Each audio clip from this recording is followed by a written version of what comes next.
Ya, di materi pertama ini kita bahas tentang konsep dasar dan pengenalan jaringan komputer serta pengenalan mikrotik ya.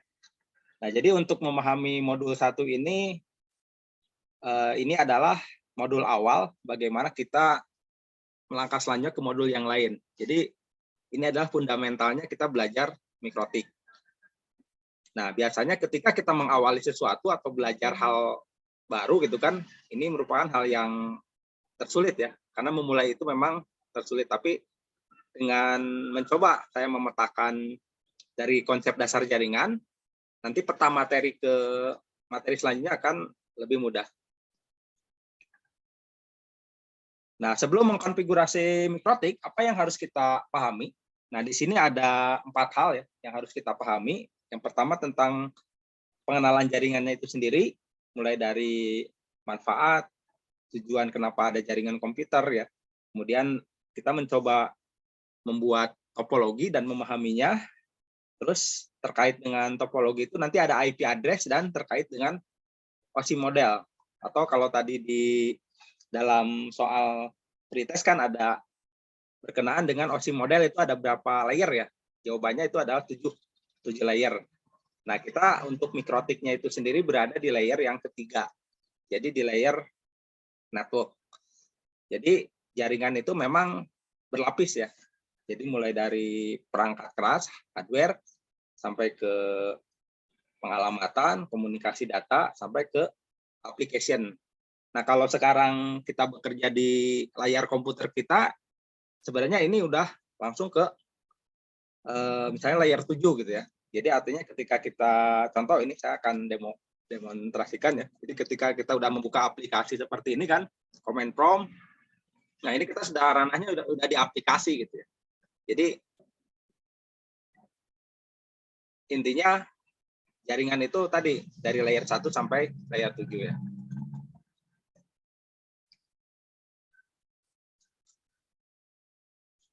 Nah, jadi ketika saya menghubungi google.com dengan perintah ping google.com, sebenarnya ini merupakan suatu cara bagaimana kita mengkomunikasikan antara satu jaringan dengan jaringan lain.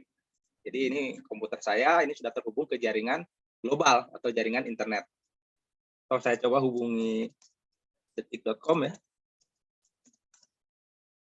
Nah, di sini terlihat ketika saya ada request respon ya ke detik.com ini alamat domainnya, maka akan menuju ke alamat IP public ya.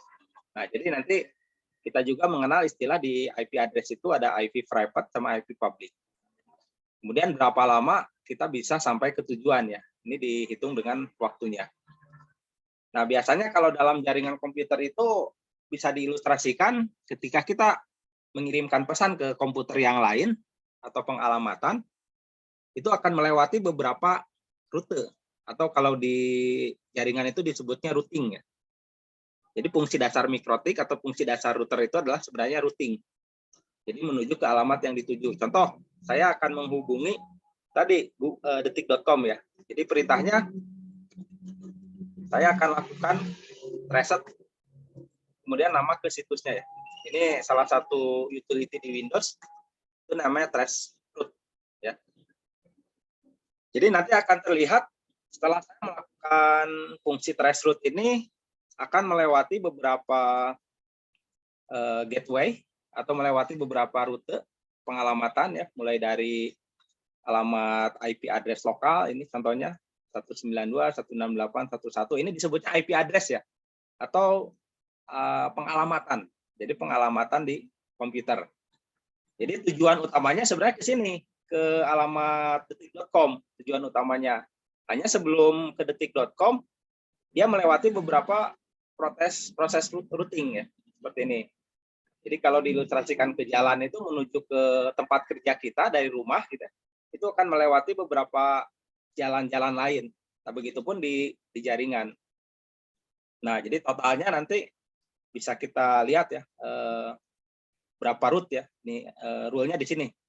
1, 2, 3, 4, 5 sampai ke 8 untuk menuju ke situs detik.com. Nah, dikarenakan situs detik.com ini berada di Indonesia ya servernya, jadi rutenya nggak terlalu jauh gitu kan. Tapi kalau kita misalnya trace route-nya ke situs yang ada di luar, ya, contohnya kita masuk ke google.com ya. Nah, kita lihat perjalanannya apakah sama jadi 8 rule atau mungkin bisa lebih ya. Jadi tergantung server yang ditujunya. Jadi seperti itu. Bisa aja jadi 11 rule, 11 proses gitu ya. Jadi tergantung kita prosesnya di sini. Nah, biasanya kalau ada request timeout ini menunjukkan paket data yang dikirim gagal. Ini kemungkinan bisa dari jaringan kitanya yang mengalami problem atau paket datanya yang putus di jalan ya. Seperti itu. Jadi di jaringan itu memang sangat-sangat kompleks ketika kita mempelajari suatu hal teknis.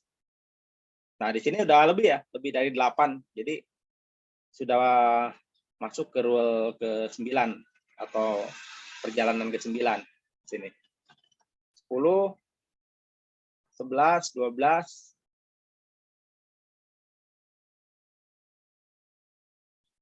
Ya, jadi kurang lebih seperti itu. Ini contoh aja saya ilustrasikan untuk memahami tentang pengalamatan ini. Bagaimana kita memahami dulu tentang konsep jaringannya ya. Jadi ada alamat, intinya ada alamat yang dituju dari jaringan komputer ini. Nah, kalau kita spesifikasikan lebih lanjut tentang jaringan komputer ini, jadi jaringan komputer ini adalah minimal 2 komputer saling terhubung satu sama lainnya menggunakan media dan protokol komunikasi tertentu, di mana medianya ini bisa berbasis kabel ya, atau bisa juga berbasis wireless.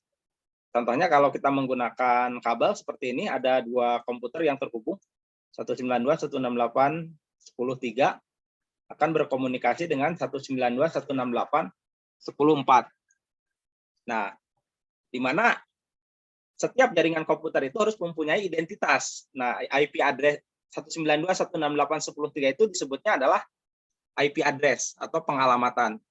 Di sini saya langsung saja ke alamat IP kelas C ya. Jadi nanti kita akan bahas juga beberapa IP kelas yang lain. Tapi di sini untuk mengilustrasikan, kita lihat contohnya, jadi ketika ada satu komputer menuju ke komputer yang lain, maka akan melakukan respon ya. Jadi misalnya contoh PC ini akan menghubungi PC yang ini. Ya, contoh misalnya saya di sini seperti tadi lagi ya. Saya akan coba ping ke alamat IP 192.168.1.1 misalnya.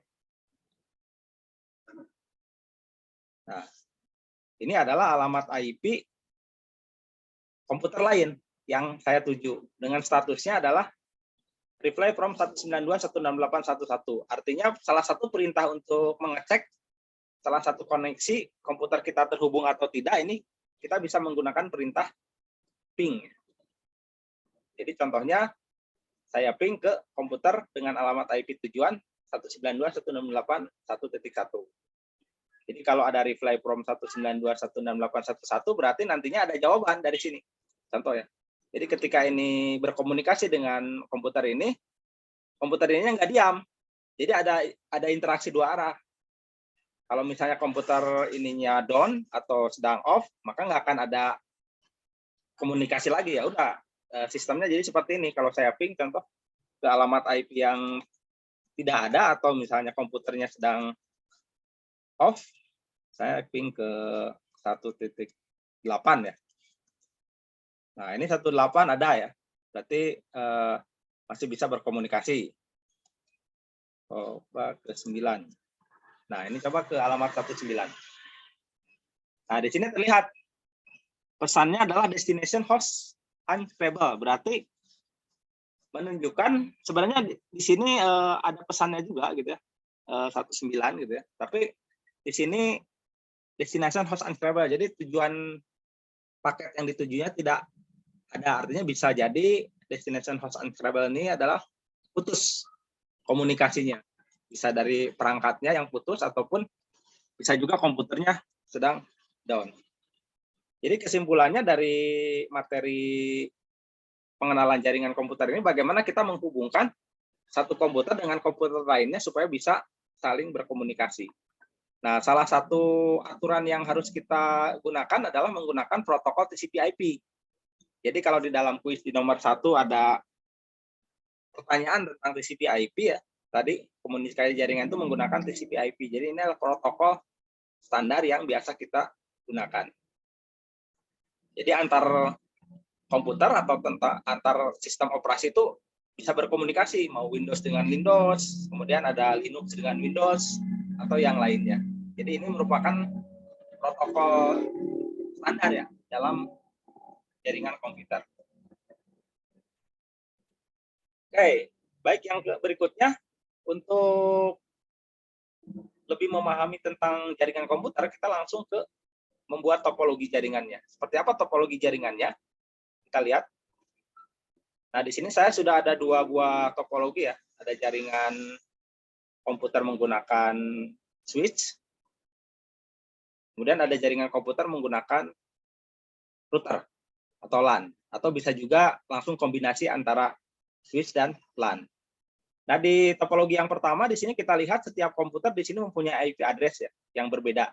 Jadi ini komputer 1 IP address-nya identitasnya adalah 5. Komputer 2 ujungnya adalah 6, 8, 11 dan 7. Nah, masing-masing komputer ini diwakili dengan network yang sama. Jadi yang dimaksud dengan network yang sama itu dilihat digit ke-3 ya, dari sini sampai sini. Nah, ini disebutnya dalam jaringan adalah subnet atau network ID. Kalau yang ujungnya ini disebut adalah host ID.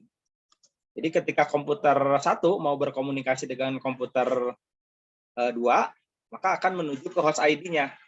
Ini, kita ping 10.6, bisa berkomunikasi atau tidak. Kalau misalnya komputernya aman, tidak ada firewall, kemudian tidak ada gangguan di physical layer-nya, maka akan bisa berkomunikasi seperti tadi. Nah, yang membedakan antara jaringan topologi A dengan topologi B ini apa? Kira-kira. Nah, jadi yang membedakannya adalah dari perangkatnya aja. Yang topologi A ini menghubungkannya dengan switch, kalau topologi B dengan router. Jadi perbedaannya begini. Ketika kita punya jaringan dengan switch ya, saya coba gambarkan dulu ya di sini. Nah, ini ada komputer 1, kemudian di sini ada komputer 2 ya. Nah, saya coba gambarkan aja di sini.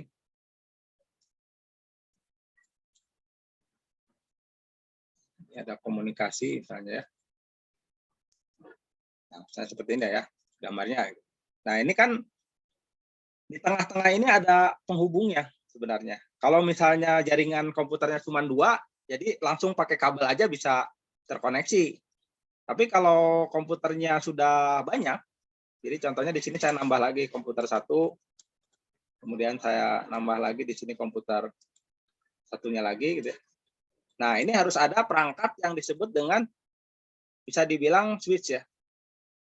Nah, anggaplah di sininya jadi ada switch. Gitu. Nah, ini kita jaringannya sudah melibatkan banyak komputer. Nah, gitu. Kalau misalnya perangkatnya di sini saya kasih switch gitu ya, kita harus tahu dulu switch ini bekerja di layer berapa. Jadi di pertanyaan di kuis ada ketika kita bekerja dengan switch maka bekerja di layer berapa? Ada jawabannya, ada yang layer 3, layer 2, layer 1 ya. Atau layer 4, jawabannya adalah layer 2. Itu adalah data link. Jadi data link ini bekerja dengan perangkatnya yang disebut dengan switch. Sedangkan kalau kita bekerja dengan router, itu akan bekerja di layer ketiga. Nah, perbedaannya begini, ketika kita punya IP address dengan perangkatnya adalah switch, kembali lagi ke slide ininya ya, slide komputernya. Jadi semua komputer yang ada di sini sudah bisa langsung berkomunikasi. Gitu. Komputer ini tuh. Jadi ini bisa ngeping ke sini, ini bisa berkomunikasi dengan sini, semuanya bisa selama memang hak aksesnya diperbolehkan. Tetapi kalau ada network yang berbeda, contohnya di sini. Nah, contohnya saya kasih IP-nya berapa ya? 192 ini aja lah. Yang ini IP-nya 192.168. Ini disebutnya IP address ya. 10.5. Kemudian akan berkomunikasi dengan komputer yang di sini. Ini IP-nya 192.168.20.7 misalnya. Nah, kalau perangkatnya ini adalah switch, itu nggak akan bisa berkomunikasi, meskipun secara fisiknya tidak ada trouble. Karena kenapa? Karena switch ini hanya bisa membaca antar network. Jadi hanya bisa membaca satu subnet network yang sama.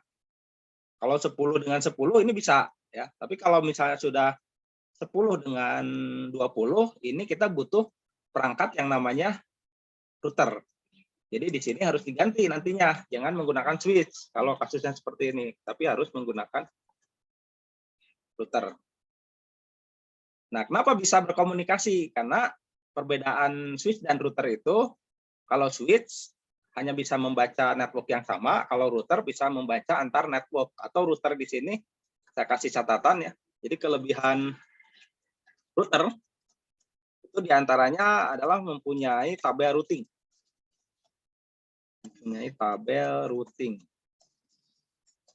Nah ini, jadi semua informasi yang didapat dari komputer A, komputer B ini nantinya akan tersimpan di tabel routing ya. Tabel routing ini. Tabel routingnya seperti apa? Nanti kalau di router, contohnya seperti ini, 192.168.10.0/24 gitu ya. Ini tabelnya nanti nyimpennya seperti ini. Kemudian 192.168.20.0/24. Nah, ini disebutnya nantinya di routingnya adalah tabel routingnya ada. Atau kalau saya langsung ilustrasikan, saya coba ke mikrotiknya ya, saya demo aja. Untuk sesi ini saya langsung memaparkan konsep, sekaligus demo ke mikrotiknya. Jadi biar lebih interaktif ya. Nah, jadi di sini saya sudah globalnya saya sudah punya router mikrotik, tampilannya kurang lebih seperti ini router mikrotik ini. Nah, saya punya tadi 2 IP address ya. Ini saya coba buat dulu IP address-nya ya. Bentar. Jadi untuk konfigurasi nanti kita belajar sama-sama, ini untuk demo saja.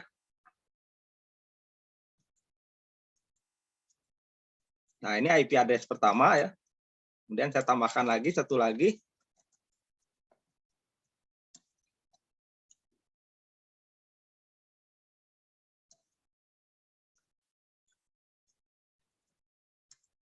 Ya, jadi saya punya 2 IP address di interface yang sama ya. Jadi di Ether 2 dan Ether 2 juga di sini gitu ya. Jadi satu interface di mikrotik itu memang bisa multiple IP, bisa memiliki banyak IP address. Nah, jadi ketika kita lihat di tabel routing kaitan dengan ini tadi yang saya akan bahas, kenapa tadi antar komputer ini bisa saling berkomunikasi? Karena menyimpan tabel routing yang telah didefinisikan di router. Jadi tampilannya atau outputnya dilihat di root list, di IP root di sini. Nah, di sini ya. Jadi kelebihan router itu dia menyimpan informasi tentang routing tabelnya. Kalau untuk switch itu tidak bisa. Kenapa? Karena tidak menyimpan routing tabel, tapi yang disimpan itu adalah pengalamatan berupa MAC address. Ya, jadi saya izin dulu ke slide yang lain dulu ya, sebentar. Nah, ini. Nah, jadi di memori daripada di switch atau switch itu berada di layer kedua kan ini ya. Jadi kalau kaitan dengan OSI model, switch itu berada di layer kedua di sini. Jadi switch pertama itu hub, layer kedua itu data link, layer ketiga itu adalah router atau network. Nah, di sini terlihat bahwa router itu dia kelebihannya dia menyimpan routing table yang tadi.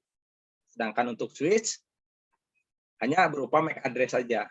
Sedangkan untuk hub itu tidak menyimpan apa-apa gitu kan. Sehingga kalau kita bekerja dengan hub itu karena pengalamatannya tidak menyimpan memori ya, maka akan terjadi broadcast ke semua port gitu. Jadi nanti saya akan jelaskan juga perbedaan hub dan switch. Jadi intinya dari materi awal ini kita mampu mengenal komunikasi data ya antara IP address, kemudian bagaimana switch dan router ini bekerja. Jadi intinya dari topologi ini, pastikan ketika kita membangun jaringan itu apakah di network kita itu akan kita set satu subnet yang sama gitu ya, atau mungkin bisa seperti ini contohnya. Jadi ada 192.165, 192.225, ada 45, 35, dan subnet yang lainnya. Jika kasusnya seperti ini, maka sangat cocok gunakan router. Tapi nanti bisa dikombinasikan di bawah router, baru nanti dipasang lagi switch. Jadi topologinya nanti seperti ini. Jadi anggap ini router ya. Nah, jadi sebelum router ke tiap-tiap komputer di sini, nah nanti bisa juga dari router ini masuk lagi ke switch. Ini saya pasang lagi switch di sini. Nah, ini saya kasih nama switch ya, perangkatnya untuk menghubungkannya. Nah, jadi di sini dari router ini masuk dulu ke switch, baru dari switch nanti masuk ke tiap-tiap komputer. Nah, ini komputer 1, nantinya komputer 2 gitu ya. Nah, terus dan yang lainnya ya. Nah, jadi ini adalah komputernya atau PC gitu. Nah, begitu nanti dari switch lagi nanti ada lagi komunikasi ke switch lagi gitu ya. Ya boleh dipasang lagi seperti itu. Hanya untuk di lapangan sendiri di tempat kerja atau di kantor itu terdapat 2 jenis switch. Ada switch yang sifatnya bisa kita konfigurasi, ada juga yang tidak. Jadi terkait dengan IP address atau ini ada yang namanya jenis switch-nya ya. Kita lihat. Nah, jenis switch-nya itu jadi yang pertama bisa disebut switch manageable. Dan yang kedua adalah switch unmanageable. Perbedaannya apa? Kalau yang manageable ini kita bisa config ya. Config untuk IP address-nya. Jadi bisa kita grupkan kelompok mana saja gitu kan yang masuk ke IP address ini. Atau kalau di istilah VLAN-nya itu nanti ada kita mengenal istilahnya adalah terang. Ini istilah aja. Ini kalau kita menggunakan switch manageable. Jadi komunikasinya bisa lebih aman gitu ya kalau menggunakan switch manageable karena broadcast-nya juga tidak terlalu banyak. Hanya membutuhkan kebutuhan khusus ini untuk mengkonfigurasi. Nah, kalau switch yang unmanaged ini tidak punya alamat IP ya. Jadi kita bisa langsung connect. Jadi bisa langsung connect tiap komputernya. Nah, jadi seperti tadi, seperti ini. Jadi ini ada switch, anggaplah ini switch yang unmanaged ya. Jadi ketika ada komputer yang di sini, saya tambahin lagi. Nah, ini ada komputer lagi. Ini tinggal langsung aja menggunakan kabel masuk ke switch-nya. Jadi ketika komputer ini masuk ke switch ini, dia otomatis akan berjalan atau akan langsung connect ya. Itu yang switch unmanaged-nya. Tapi kalau yang switch manageable nggak bisa selama tidak ada identitas atau daftar IP-nya sudah dialokasikan seperti khusus, port khusus. Misalnya port A itu untuk komputer ABCD ya, port B untuk komputer yang lain. Nah, itu harus sesuai dengan portnya. Nah, itu kelebihannya. Oke, jadi kita sudah mengenal perbedaan topologi ya, topologi jaringan menggunakan switch maupun menggunakan LAN. Nah, dari masing-masing topologi ini biasanya implementasi di lapangannya itu rata-rata menggunakan MikroTik sebagai routernya. Ini disebutnya topologi star ya, topologi yang mudah dan memang sering dikembangkan. Jadi strukturnya seperti hierarki star ini. Jadi ada switch, di bawahnya nanti ada switch lagi, kemudian ada switch lagi. Ya, kembali ke materi yang OSI model ya. Jadi tadi kita karena bekerja sekarang menggunakan router, jadi kita akan fokus mendalami tentang routernya di poin ketiga ini. Router ketiga ini disebut dengan network. network itu adalah fungsinya untuk meneruskan paket dari satu jaringan ke jaringan layer, ke jaringan yang lain. Jadi tadi antar network atau datanya bisa dikirim ke jaringan yang lain, sehingga kita dengan router ini bisa membangun seperti VPN, kemudian bisa membangun sistem tunnel, PPOE, dan masih banyak lagi kebutuhan yang lainnya. Nah, sekarang pertanyaannya tadi, di sana ada hub dan switch ya. Ini sekilas saja. Apa perbedaan dari hub dan switch ya? Jadi yang ketiga ini saya bahas, kira-kira menurut teman-teman, ya, perbedaan switch dan hub itu apa? Ya, jadi untuk training ini boleh ya saya panggil, mohon izin panggil rekan-rekan atau teman-teman supaya lebih akrab ya. Jadi supaya enak. Nah, kira-kira yang tahu jawabannya boleh chat lewat Zoom ya. Kira-kira apa sih perbedaan utama antara switch dan hub? Gitu. Silakan kalau yang tahu Pak. boleh chat via Zoom gitu ya. Perbedaan switch dan hub itu apa sih? Saya Pak. Ya silakan Pak Tariudi, boleh sharing Pak. Ya.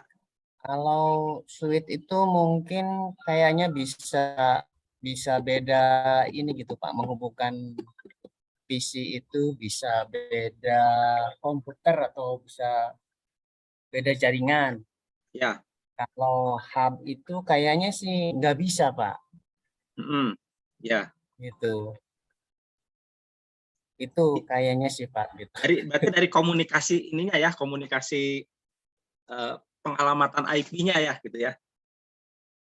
Iya betul Pak, betul. Ya, baik, terima kasih atas sharingnya Pak Taryudi. Oke, ada yang lain lagi? Kira-kira biar jawabannya kita tampung dulu ya. Perbedaan switch dan hub itu apa sih yang paling signifikan? Silakan kalau ada yang mau sharing seperti Pak Taryudi boleh langsung di mute aja ininya apa speakernya, atau lewat chat lewat Zoom juga boleh ya, di chat lewat Zoom di sini ya. Coba kita. Oke, ada dari Pak Fadil Hidayat. Proses pengiriman paket jika hub dikirimkan ke semua port, jika switch langsung ke port yang dituju. Oke, baik. Terima kasih jawabannya Mas Fadil ya. Ya, ada dua ya tadi udah yang mau sharing. Jadi silakan kalau ada satu lagi kita akan bahas dari dua jawaban tadi ya.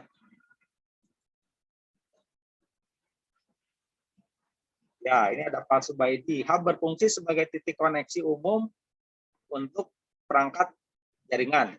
Ya, betul Pak. Oke, kita coba bahas dari tiga jawaban tadi ya. Mana yang paling tepat gitu ya. Nah, secara umum memang betul ya. Jadi antara switch dan hub itu memang ini tujuannya untuk mengkomunikasikan satu alamat ke alamat yang lain atau untuk membagi koneksi ya. Jadi kalau kita punya satu komputer, ada 5 komputer, nah kan nggak mungkin satu kabel ya dipasang satu-satu, karena kan komputer hanya bisa maksimal juga beberapa interface, beberapa Ethernet card ya.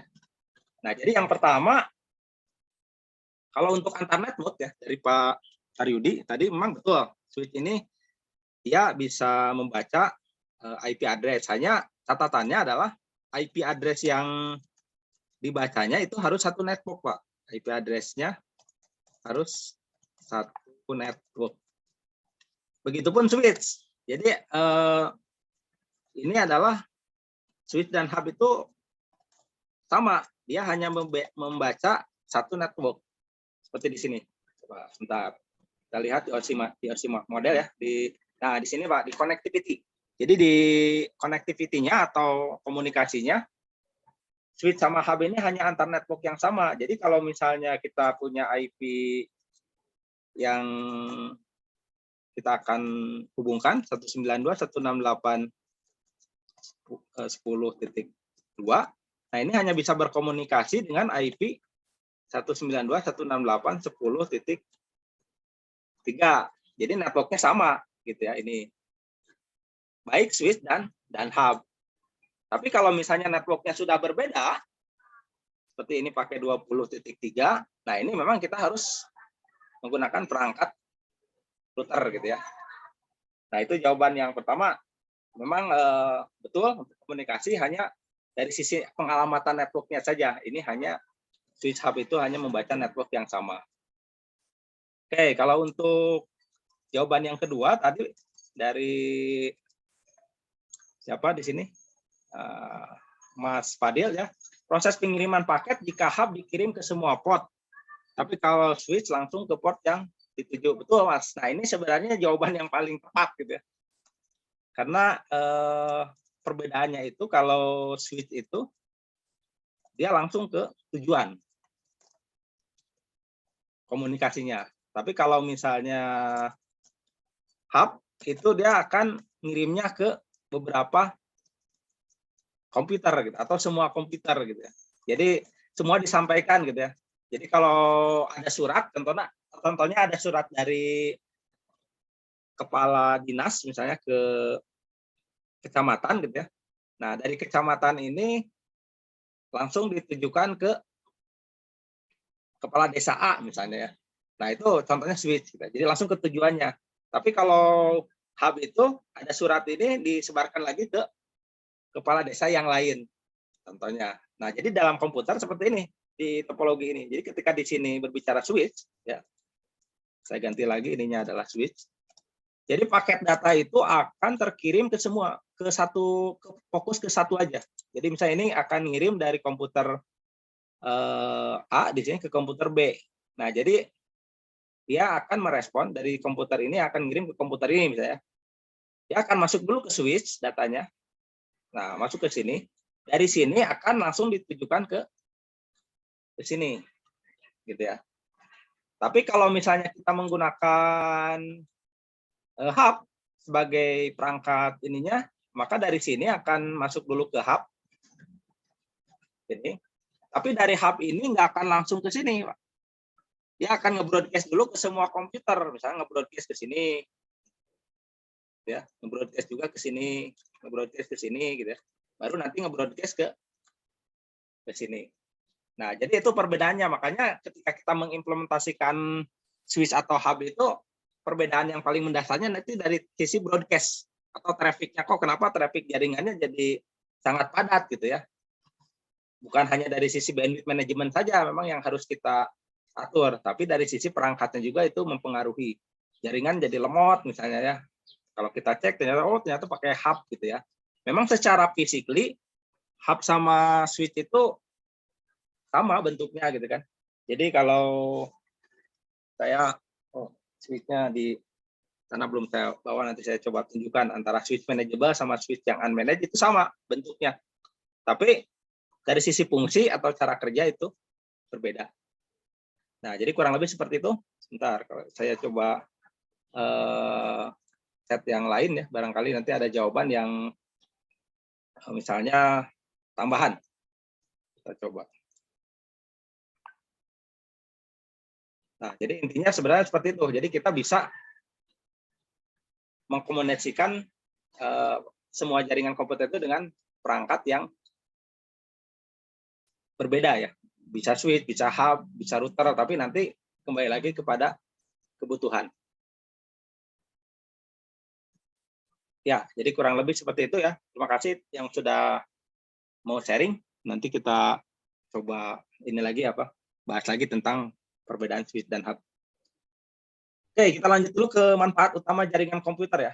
Nah, ini manfaat utamanya dari jaringan komputer itu adalah salah satunya manajemen sumber daya, baik itu untuk kebutuhan sharing data ataupun integrasi data ya. Kalau sharing data contohnya di sini seperti file sharing, kemudian printer and sharing ya. Jadi ketika kita punya satu printer, tapi printer itu ingin di-share ke beberapa pengguna, itu kita bisa aktifkan di sistem operasinya printer sharing. Nah, tapi tetap itu membutuhkan jaringan komputer dan konfigurasi di sistem operasinya. Kalau integrasi data ya nanti bisa contohnya seperti VPN ya. Jadi dalam satu alamat jaringan ya dengan network yang sama bisa menjadi satu tujuan. Jadi satu server itu bisa diakses oleh beberapa host atau beberapa set yang berbeda. Jadi satu gitu kan mengaksesnya. Tapi itu melalui komunikasi jaringan. Dan terkait sharing data dan integrasi data juga ini dibutuhkan keamanan datanya atau bagaimana mengamankan jaringan tersebut. Kalau khususnya di LAN ya mungkin kita bisa buat seperti firewall gitu ya, terus hak akses gitu kan. Kalau untuk khususnya di jaringan publik seperti internet, VPN dan yang lainnya ini dibutuhkan protokol khusus untuk mengamankannya. Salah satunya bisa menggunakan IP secure, kemudian layer 2 protokol kalau di Mikrotik dan yang lainnya ya. Nah, jadi intinya dari jaringan komputer ini kita harus paham atau bisa menentukan IP address, subnetting, penentuan perangkat yang sesuai ya, kemudian konfigurasi dan keamanan jaringan. Dari bagian-bagian ini nanti kita akan bahas keterkaitannya, terutama keterkaitan antara IP address dan subnetting. Jadi di materi ini, di sesi ini sangat fundamental ya, teman-teman, karena intinya adalah ketika kita nanti mengkonfigurasi ke router Mikrotik ke sini, nah ini banyak sekali istilah-istilah yang memang berkaitan dengan IP address. Gitu. Jadi salah satu contoh misalnya di sini ada IP root ya. Nah di sini ada IP root gitu kan. Di IP root itu nanti kita ada istilah gateway gitu ya. Kemudian ada istilah destination address gitu kan. Nah ini terkait dengan IP address. Jadi contohnya ada dua istilah. Ada network address, ada IP address. Itu bedanya apa sih gitu ya? Jadi ada dua istilah, ada network address dan ada IP address. Nah, kita bikin simulasi lagi. Satu. Apa ini drawnya pakai ini aja.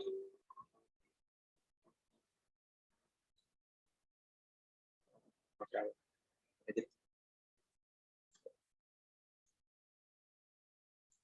Nah, jadi ini melambangkan beda antara, sengaja saya kasih warnanya, yang ini merupakan IP address yang kuning ya. Kalau yang ini merupakan network address. Jadi itu bedanya apa? Oke, kita lihat di sini di modul selanjutnya sebentar. Nah, ini ya ilustrasinya ini. Jadi ada topologi seperti ini. Di sini ada dua kantor, ada branch office yaitu di Jakarta, kantor pusat dengan beberapa komputer ya. Kemudian ada kantor cabang di Bandung. Di mana skenarionya dua kantor ini ingin melakukan komunikasi data, tapi tidak ingin melalui publik ya. Jadi misalnya contoh gini ya, ada server di sini di office Jakarta akan diakses di luar jaringan, yaitu di Bandung. Bagaimana caranya supaya ada data-data yang ada di server ini bisa diakses dari luar jaringan di Bandung? Maka kalau kita menggunakan medianya kabel atau wireless, ya sangat tidak memungkinkan ya, karena sudah berbeda jaraknya sangat jauh. Maka ada salah satu teknologi yang disebut dengan VPN di sini, Virtual Private Network. Nah ini fungsinya untuk menghubungkan dua area yang berbeda ini. Jadi ketika di kantor Jakarta punya server, nah anggaplah IP address-nya ya, saya tulis lagi di sini. Jadi di sini kita punya IP address-nya ya. Nah, jadi di yang kuning ini menunjukkan IP address. Ini IP address-nya. Ini server ya. Server IP-nya adalah 192.168.10.3. Gitu ya. Nah, maka akan mempunyai network. Server ini pasti akan mempunyai network. Di networknya berapa? Di sini 192.168.10.0/24. Jadi kalau yang disebut dengan IP address itu alamat network ID dan hostnya disebutkan. Kalau network address itu hanya menyebutkan network ID dan subnetnya. Ini. Jadi yang /24 itu itu adalah subnettingnya. Jadi pengalamatan subnetnya. Nah, jadi intinya adalah kira-kira bisa nggak berkomunikasi antara server ini nanti dengan komputer-komputer yang ada di sini. Banyak bisa kalau kita menggunakan teknologi VPN ya, Virtual Private Network. Jadi caranya begini, ketika ini punya alamat IP yang tadi, komunikasinya pertama antar IP publik dulu ya. Nah, ini jadi yang internet itu disebutnya nanti IP publik, kalau yang lokalnya disebut IP private. Jadi internet ini dengan internet ini berkomunikasi dulu gitu ya nantinya. Nah, setelah adanya proses komunikasi bisa terkonek, baru nanti akan menghubungi antar routernya di sini. Router di Jakarta dengan router yang di Bandung bisa berkomunikasi nggak? Atau mikrotik yang di Bandung sama yang di Jakarta bisa berkomunikasi atau tidak? Kalau misalnya bisa, oke, dengan apa komunikasinya? Itu dengan IP tunnel. Ini disebutnya. Jadi VPN itu menggunakan sistemnya tunneling atau ada IP tunnelnya. Jadi IP tunnelnya nanti ngirimin dari Jakarta ini ngirimin kalau sudah bisa berkomunikasi ke router ini. Kirim, oh ternyata udah ketemu gateway-nya atau jalannya gitu ya. Nah, dari router ini baru nanti diteruskan lagi ke masing-masing lokal yang ada di komputer Bandung melalui IP tunnel ini. Sehingga ketika IP tunnel dengan IP tunnel terhubung, ya, itu maka otomatis jaringan yang ada di sini sudah bisa menghubungi router ini dan dari router ini bisa ke router ini, kemudian bisa menuju ke server. Nah, jadi di sini pembacaan datanya bisa melibatkan IP address dan network address. Jadi meskipun network address-nya di sini berbeda, 192.168.20, tapi karena ada IP tunnel ini yang menjadi key-nya atau kuncinya itu akan bisa terhubung ya. Seperti itu. Ya ampun, ternyata cuma butuh tes. Ya, silahkan Bu. Ada pertanyaan? Bu Astuti, silakan. Boleh. Kita, ini ada pertanyaan ya. Sambil bahas materi tersebut, kita, jadi biar nggak lupa ya, kita langsung bahas aja lah. Karena kalau next ke materi itu biasanya kita suka ini ya, suka terlewat ya. Oke, pertanyaannya dari Mas Aldi, apakah IP tunnel berbeda dengan IP publik? Ya, betul. Jadi begini Mas, perbedaan IP tunnel dan IP publik ya. Oke, di sini saya catat lagi. Dan IP tunnel. Nah, jadi kalau misalnya IP publik ini, apa sih IP publik itu? IP yang ada di internet.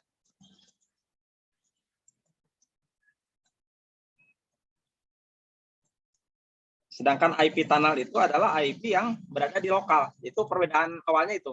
Kalau IP tunnel, IP yang didefinisikan di lokal ya. Dalam artian lokal ini jaringan internal. Kalau internet ini kan disebutnya jaringan publik ya.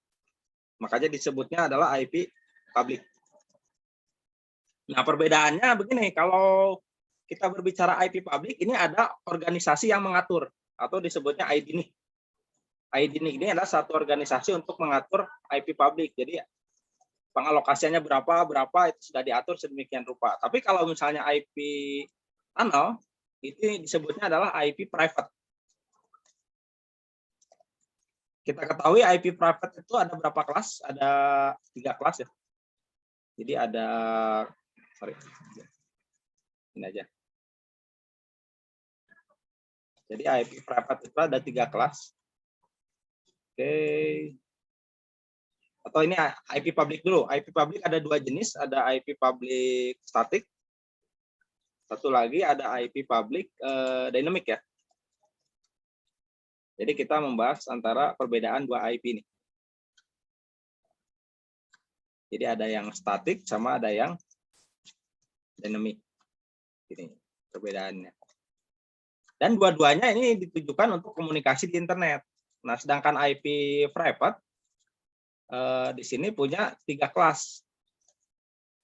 Jadi ada kelas A, kelas B, kelas C.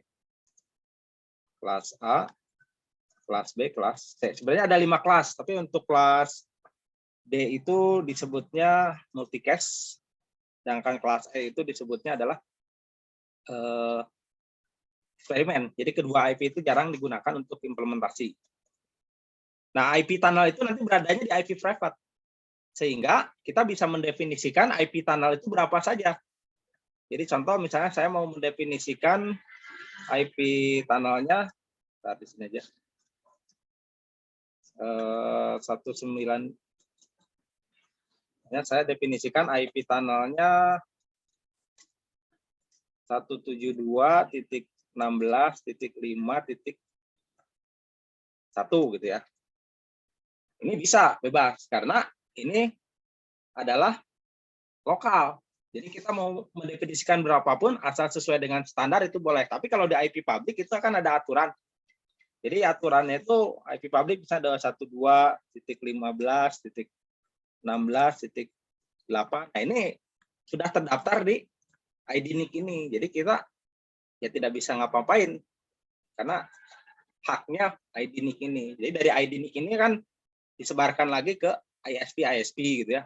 Seperti Telkom, Indosat gitu ya, provider yang lain.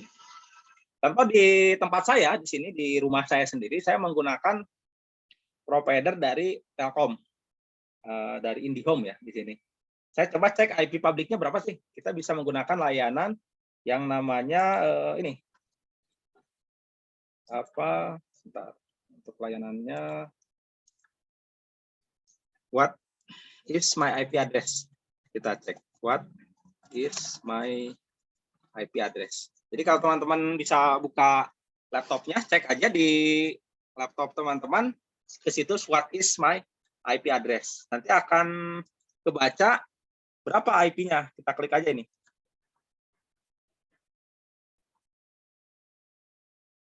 Nah, di sini ya informasinya ini. Jadi ISP yang saya gunakan dari Telkom, kemudian IP-nya adalah ini 180.244.137.253. Ini menggunakan IP Perspi. Ini yang realnya kan, IP public yang realnya. Saya copy, masukkan ke sini ya. Saya ganti aja ini yang real. Nah, jadi ini punya Telkom, IP public 180.244.137.253. Di mana didistribusikan IP public ini untuk pelanggan kan? Untuk user atau yang menjadi pelanggan. Dalam hal ini adalah rumah saya, gitu kan, rumah 1 gitu. Nah, nanti antara IP public ini kan satu ini IP publiknya 1 sebenarnya. Tapi kalau di tempat saya, di rumah saya ini misalnya ada 5 komputer yang terhubung ke internet. Tapi menggunakan IP yang berbeda-beda. Ada yang menggunakan IP kelas A, kelas B, kelas C ya, dengan networknya misalnya 10.2, 10.4 ya. Kemudian ada juga yang menggunakan IP 192, 168, 20.3 dan seterusnya ya. Tapi kenapa bisa berkomunikasi dengan IP public ini gitu ya? Karena tadi nanti kita akan belajar dengan istilah NAT gitu. Jadi kaitan dengan pertanyaan tadi sebenarnya perbedaannya apa antara IP public dan IP tunnel itu? Kalau IP public itu IP yang berada di internet, kalau IP tunnel itu bagian dari IP private yang dialokasikan di lokal. Ya. Nah, nanti untuk komunikasi bagaimana ini bisa mengakses internet kita akan bahas nanti pas begitu sesi di praktek lebih jelasnya, yaitu bagaimana mengkonfigurasi NAT ya di mikrotiknya. Oke, kurang lebih seperti itu untuk jawabannya ya. Baik, kita lanjutkan lagi. Jadi tadi kembali lagi ke sini. Jadi kalau kita mempunyai IP address 10.3, pastikan alamat networknya akan menjadi 10.0 seperti ini. Kalau saya punya IP address yang ini 192.168.101, maka network address-nya apa? Maka network address-nya menjadi 192.168.100.0/24. Nah, jadi bedanya nih di ujungnya nih. Ini disebutnya network ID-nya, ya 3 digit ini disebut network ID. network ID-nya nanti. 3 digit ini network ID. Kalau yang ini disebutnya host. Tapi kalau yang ujung ini disebutnya IP network ya. Jadi 0 ini IP network, kalau ini adalah IP host. Jadi kalau begitu di dalam IP address itu sebenarnya ada tiga jenis IP, khususnya di IP public maupun IP private. Kita lihat ininya penjelasan lebih detailnya ya tentang IP address. Nah, tadi ini ya, jenis IP address berdasarkan fungsi ada IP public mengarah ke internet, IP private mengarah ke lokal. Kemudian untuk komunikasi antar routernya, yaitu menggunakan IP tunnel. Biasanya digunakan untuk kebutuhan VPN kalau ini. Ini IP public ya, tadi udah. IP public udah menggunakan fungsi what is my IP address, dia akan ketahuan IP publiknya. Nah, ini komunikasinya. Jadi kenapa internet bisa terhubung ke IP private bisa terhubung ke IP public itu kenapa? Karena ada yang disebut dengan mekanisme NAT ya. Jadi mengkomunikasikan antara IP private dengan IP public. Jadi di sini membutuhkan yang namanya router kalau kita membuat NAT. Nanti ini kita akan bahas di praktek saja penjelasannya. Nah, ini yang terpenting tadi, kelas IP address itu ada 3. Ada kelas A, kelas B, kelas C ya. Kalau kelas A itu adalah networknya itu dimulai dari 10 ya. Identitasnya ini aja, 2 digit ini aja. 10 0 aja, itu kelas IP A. Kalau kelas IP B itu dimulai dengan 172.16. Kalau kelas C itu dimulai 192.168. Untuk konfigurasi nanti kita bisa menggunakan 3 kelas ini di lokalnya. Nah, jadi ini pendefinisiannya. Jadi kalau saya punya IP address lokal 192.168.10.1, jadi yang dimaksud dengan network ID itu yang mana? Network ID itu adalah yang ini, 192.168.10. Ya. Sedangkan yang host ID itu adalah yang satunya. Nah, tidak boleh sama jika dalam satu subnet network. Jadi 10.1 ini tidak boleh ada lagi IP yang sama seperti ini. Kecuali kalau beda network boleh. Beda network seperti ini. Jadi yang ini contoh, nah ini aja, nggak apa-apa. Ini saya ganti 100 ya. Ini 100. Kemudian yang ini adalah saya ganti 200. Nah, tapi nanti ujungnya ini boleh sama. Gitu. Ini ujungnya sama boleh dalam satu jaringan. Tapi yang membedakan apa? Yang membedakan adalah networknya. Network ID-nya ini. Ini 192.168.100. Ini 192.168.200. Ya. Jadi otomatis maka networknya menjadi ini 100.024, yang ini 200 kan. Nah, ini boleh mendefinisikan seperti ini boleh ya. Nah, terus satu lagi ada IP broadcast. Kalau IP broadcast itu adalah IP yang digunakan untuk menyampaikan pesan ke host yang lain. Nah, biasanya ujungnya itu kalau kita menggunakan IP broadcast 192.168.10.1, maka IP broadcast-nya adalah 10.255. Untuk melihat ketiga jenis IP ini, IP host, IP network, sama IP address, kita bisa menggunakan salah satu software itu yang namanya IP kalkulator. Jadi ini untuk bantuannya ya. Untuk bantuannya bisa menggunakan IP kalkulator. Sini saya tambahkan IP address itu bisa menggunakan IP kalkulator untuk menghitung subnetting.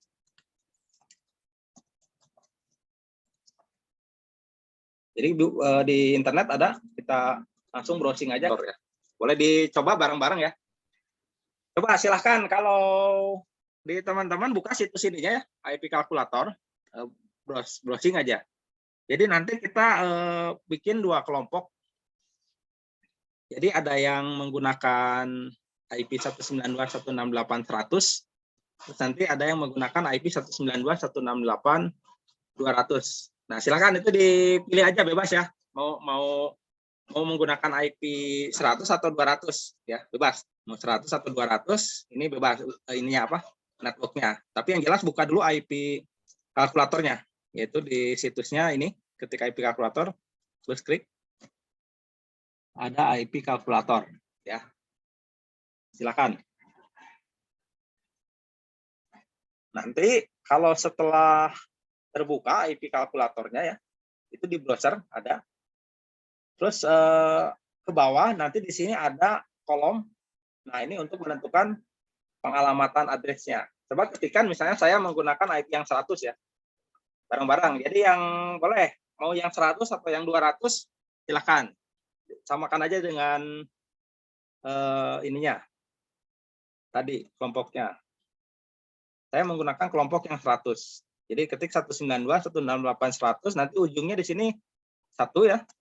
Ujungnya itu 1, samakan aja. Hanya yang membedakan nanti ininya aja tadi. 200, ada yang 100. Nah, di sininya coba pakai yang default aja, menggunakan Nextmark. Ini disebutnya Nextmark /24 ya. Terus kalau sudah, pilih calculate.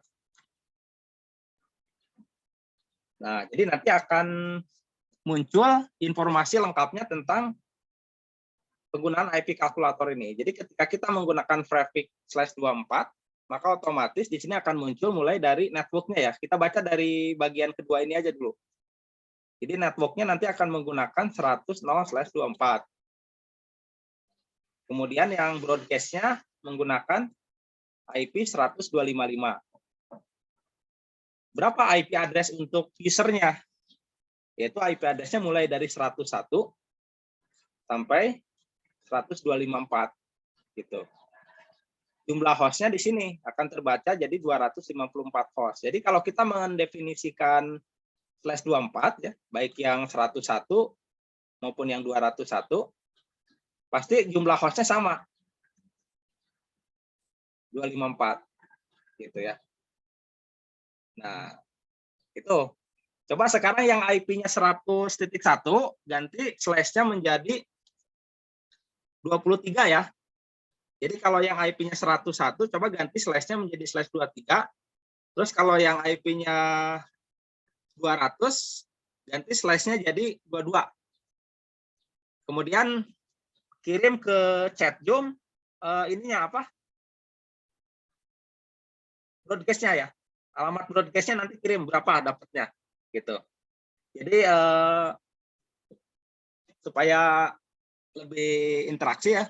Coba tadi yang tadi sudah menggunakan IP 100, coba di IP kalkulator ganti menjadi /23 ya. Ini yang IP 100. Silakan.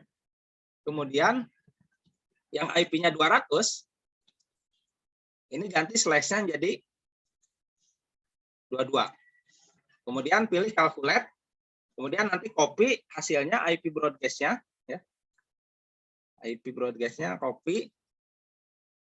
Kemudian kirim ke chat Zoom. Silakan.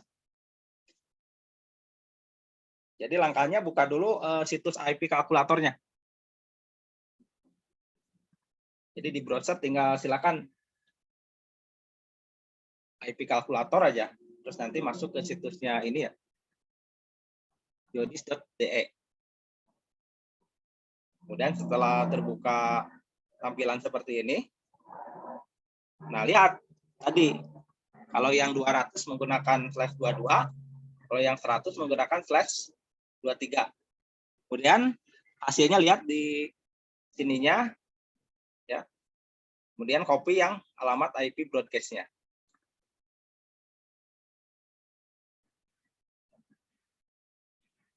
Oke, di sini sudah ada. Nah, ini ya. Ada Friska. Jadi 192.168.203.255. Ada Pak Fadil 192.168.203.255 ya. Nah, terus di sini ada Mas Pak Heri 101.255 ya. Tuh. Ya. Kemudian ada yang lainnya sama 101 ya, ada 203 ya. Nah, jadi alamat broadcast-nya itu pasti ujungnya sama ya semuanya ya. Jadi alamat broadcast itu pasti ujungnya adalah 255 sebenarnya. Alamat IP broadcast-nya kalau kita sudah menggunakan /24 223. Yang membedakan apanya? Yaitu di ujungnya networknya ini. Kalau yang slash 23 ini ujungnya adalah 101. Kenapa nggak jadi 100 lagi ya? Karena tadi naik 2 kali lipat. Coba aja lihat di menu ininya, di menu hostnya ya. Jadi di menu hostnya nanti bisa terlihat kalau kita menggunakan 122 atau ya yang 100 dulu ya. Nah ini kan tadi yang 100. Jadi ketika kita calculate, nah jumlah hostnya itu melebihi tadi yang slash 24. Jadi 510. Jadi lebih banyak.